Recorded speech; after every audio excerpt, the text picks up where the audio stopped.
to stay in a house, apartment that doesn't go out of trend easily. Before we get to that, I think the important thing is how do we define what timeless is? What is timeless? It's a very personal definition. If we look at some of the major movements in interior architecture, for example, we can start off with say classicism, for the Romans, Greek, and so on. That's when things like columns, symmetry, grandeur, proportions, order, these things are celebrated or designed and thought through. That marks the definition of that period. After that, we moved on to say Gothic, where things like pointed arches, vaults, stained glass interiors that is tall, vertical, dramatic takes over. After that, we have Renaissance, right, 15th, 16th century. Again, this revival of classical harmony, proportion, geometry, balance, clear balance. And then after that, Baroque and Rococo, which is about grand, theatrical, strong contrast for Baroque.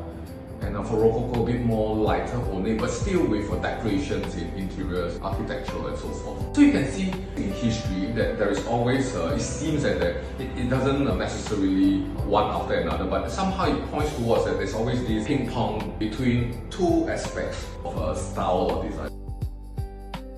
One which is towards something that's more proportional. So we talk about classicism, we talk about say Roman and Greek, we talk about Renaissance, they belong to this allegory, proportion, symmetry, calm. And then we moved on to Gothic, where things become more ornate, things become more dramatic, and so forth. What's interesting here perhaps is to think of which resonates more to you. What is more timeless to you? If you look at the surrounding at large, and even the period which I have talked about just now, each one of them could last like 10, 20, some of these movements even longer, 10, 20, 30 years, 50 years, some which is like even longer, perhaps a century. It's really thinking through and understanding at our time what is around us.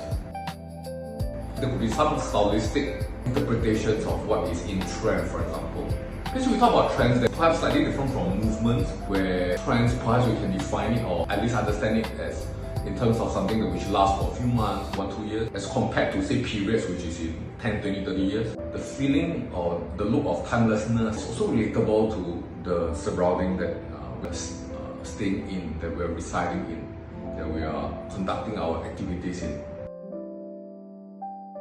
Another interesting take on this, I hear a lot of times when people say that now I like this, but I'm not sure whether like later on, for example, organic shit, also whether I'm going to like it later on or not.